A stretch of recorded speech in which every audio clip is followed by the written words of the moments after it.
Mothyna. I am the owner and CEO of StageReady Speakers. Speakers, entrepreneurs, advocates, leaders work with us when they're ready to transition from mediocre speaking to magnetic storytelling. And it's my pleasure to be here with you today to talk about the art of storytelling, and in particular, in arts education advocacy. I want to make this very clear. I am here to disrupt your common understanding and concept of the power and the voice of messaging that you hold responsibility for those that lean on your advocacy and your leadership. I want to make it uncomfortable for you after this session to do any form of advocacy the same old way. My interest, my commitment to serving you in this moment is understanding that you are a culture shifter, creator, and therefore so necessary in the world, and that your work is necessary in the world. What we're going to step into is a conversation about currency. The currency I'm referring to is the currency of stories, the currency of attention, and the attention you garner through stories we tell. Let's get into it. The stories we tell are a communal currency of humanity. When you think about it, everything from where we go to eat, how we hang out, where we go to school, usually has a story in there somewhere. Someone told you a funny anecdote, or even an empowering one, or one that made you angry. And you had to decide what you would do next. Take up a cause, invite someone out for dinner, or just be an ear. The stories and the currency that we are creating not only transcends the next hour, the next 2 days, it transcends the next few decades. That is what I understand about your responsibility in the world. So how are you currently using stories? When you think about your work in advocacy as a leader, when you think about the arts, how are you currently utilizing stories? In what ways? Are you using them in speeches? Are you sharing stories when you are writing articles, podcasts, when you are printing to online blogs? How are you currently utilizing stories? Social media. When you advocate in other places, maybe in your local government, for example. In what ways are you currently utilizing stories? We consume stories constantly. So how do we utilize stories in our work? When you show up as an advocate, the idea, the concept, the reality is you do what I call the 3 I's. The 3 I's is something you're responsible for. But unfortunately, most of us, when we get started, we're only aware of the first I. Let me share that with you.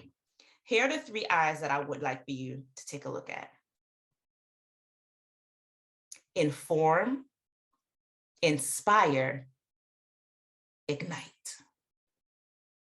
Now, most of us are very familiar with the first I, this one right here. When we talk about inform, you have information to share. And we share them in a number of avenues and methods. The information that you are sharing usually creates a shift in culture, a shift in how we operate and how we move in the world. Now, here's what I want to invite you into. Now, in the state of Maryland, for example, you have about over 880,000 students that are currently in public school settings. What happens when you think about within that huge number, how many young people have access to the arts in a way that allow them to nurture and grow and become the next powerful musician, visual artist, vocalist that makes change and impact in our world? Now, the information you have is great, but how are you inspiring people to take action on the information that you share? Your responsibility is to inspire action. The only way you get to inspiration all the way through to action is by igniting a desire to do more in your listener. Remember, attention is a currency, and stories are a way to capture and keep attention. Therefore, it is a currency. So after you inform, then you want to inspire and you want to ignite to action. How do we do this? What's the information you're providing? Okay, I'm a trainer at heart. So right now, I want you to think about two things, two pieces of information that you want to share. Pause, jot them down. Yeah, like right now, pause.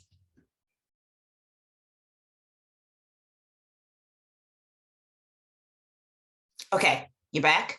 Perfect. You have your two pieces of information that you want to share. Now, what inspired you to care about sharing those two pieces of information? What inspired you to care about sharing those two pieces of information? Is it maybe something personal to you or a family member or a loved one? Is it taking a look at the landscape of your work and understanding that this could make a huge difference for the communities and the families that we are here to impact? Now, how do you move from inspiration to ignition? Because when we ignite, then we activate our influence and our impact. Now, okay, I know those were a lot of eyes. Don't worry about it. Okay, we're going to close out the eyes, but just think about it. Inform, then inspire, and then we want to ignite to action so that we can increase our influence and thus our impact. Now, you've gotten your two, right? Your two pieces of information and your reason that inspired you to want to share those two pieces. Now, to ignite to action, you have to let the listener who you have their attention, what is something that they can do?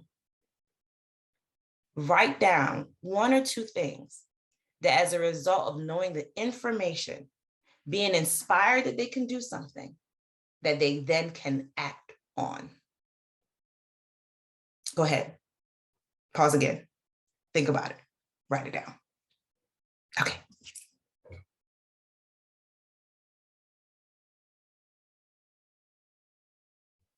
Are you back? Perfect. Now that you have that, let's talk a little bit more about how stories will bring us into that action. But first, so many of us use the data. So if your information was a data point, like maybe the fact that only 5% of schools in the state of Maryland offer vocal music in the school system. 5%. That means 95% of our schools doesn't make that available. That's your stat. That's your statistic. Now, that's a piece of information. Now, are you just going to say that and leave it there? No, because you know that you want to inspire. So if I want to inspire along the same lines, I might talk about how when I was in school, I didn't have a single vocal music lesson until I was in high school. And on top of that, I thought I was horrible. I had no idea that 25 years later, I would make my living by using my voice. And that in vocal care classes, I could have learned how to care for the instrument of my voice that as a speaker today, I now have to learn how to do. And see, the power of art, the power of arts advocacy is that even if I don't see myself as an artist, I still can use that information to enhance my life. That is the power of your job. So instead of offering just one piece of information, I want to give you a side-by-side. Let's take a look at this. And then you tell me which one activates you or inspires you more. And then which one would you want to take action on? Let's take a look. Here's our first example. Example A includes a statistic. The global pet insurance market was valued at 5.7 billion USD in 2018. The global market will reach 10.2 billion in 2025. That's information. Yes, let's take a look. Is that information? Yes. Does it truly inspire? All right. Now let's take a look at B. It's official. We've gone poodle crazy. By 2025, pet owners will spend over $10 billion worldwide to make sure their pups are healthy. Between A and B, do we get information? Which one inspires you to be a little bit more curious about this information, about this $10 billion industry? A or B? Now feel free to drop in the chat or send us a text, or just let us know in some capacity that this information is of value to you and what your answer is. Now I'm gonna make a wild guess here, and I'm willing to guess that B is a bit more inspirational. Now that's just an introduction to a message. What happens if we then put action behind it? What happens if we make this about our cause? What happens if we then make a shift and talk about not only 5%, but put a piece of engagement that ignites action? Now, I would love to introduce you to an engagement formula. This engagement formula is my #1 engagement formula for inciting and igniting action. The engagement formula, I'm going to say it and then I'll show it to you on the screen. Faces are greater than facts. Faces are greater than facts. And do you know why? Here's the answer.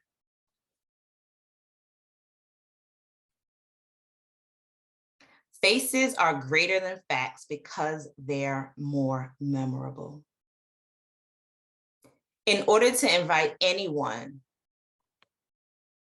to get behind our causes, to push messaging, to share with a friend or legislator, to even walk into a school and ask a question, how are you offering arts and arts activation in the school? Needs to be memorable. Your messaging needs to be memorable. And the fastest way to activate memory is through stories. The data behind how our brains respond to story is remarkable. And it shares with us the reality that stories activate and move parts of our brain to even begin to mirror what you're sharing and what I'm receiving as an audience member. You have the power to make that a reality in your work. So let's talk about how you can make this engagement formula work. Let's go back to the example I just utilized. 5% of schools have vocal music in the curriculum and offered to the students. Now, do you remember how many students we mentioned are in public schools in the state of Maryland? Excellent. I'm so proud of you. You're an amazing student. Over 880,000 students are in public schools in the state of Maryland. How can we make this piece of information much more powerful? How can we craft it into a story? By utilizing the engagement formula around faces over facts. Here's how we would do this. I'd love to share with you about Miles. Now, Miles started in the 5th grade with a fascination around the stage. Now, we used to call Miles the class clown or character. How many of you remember that character? We don't like using clown language. We'll just say character in school who could just make everyone laugh or chuckle. And when it came time to sing the school song or offer up a piece of talent, they made you pause and look at them. Now, Miles had the pleasure of being in one of the 5% of schools that offered vocal music. And by the time he was in the 7th grade, Miles was the lead in almost every school play. What I love about Miles and his story is how remarkable he is. Well, today Miles is actually on Broadway in the Michael Jackson musical. But what scares me about Miles's story is the other 95% of schools and the other 800,000 plus students who may not have access to the same nurturing and talent development as Miles. What scares me about Miles's story is the next Doja Cat, the next Taylor Swift, the next Braxton family member who happens to have maybe some of the same talent or greater that won't have an opportunity to have a professional share, offer strategies, techniques, and tips to nurture their talent. That's sitting in the classroom with music notes dancing through their head, staring out the window, having already completed their work, and yet don't have access or an outlet to not only share their talent, but nurture it. Miles is one out of over 800,000. And over the countless others who may not have access. What would happen in our culture, in our communities, if we increased from 5% to just 15, let alone create a pathway that 100% of our schools offered vocal music, arts, theater? You have the information and the expertise to share with us the countless humans that need their talent nurtured. And I want you to activate your ability to share the story. From now on, as an advocate and a leader, I want you to step into every space, on every stage, at every microphone, at every town hall, and amplify your voice. Share the stories. Present us with faces and facts, but put the face in first so that we tie in, we recognize, we see ourselves or we see our loved ones, and then let us know how that person, me and you, are represented in all of the stories that are yet to be told, that are yet to step onto platforms and spaces that could just be waiting for the opportunity to let their voice and their message be heard. That is your job. That is your role and responsibility. And I hope we made it just a little bit more difficult for you to not activate that voice, that the message inside you is burning. So we step from information through inspiration and ignite ourselves to action. I can't wait to hear more about what you're going to share with us. I look forward to seeing the shift that happens in our culture and our world.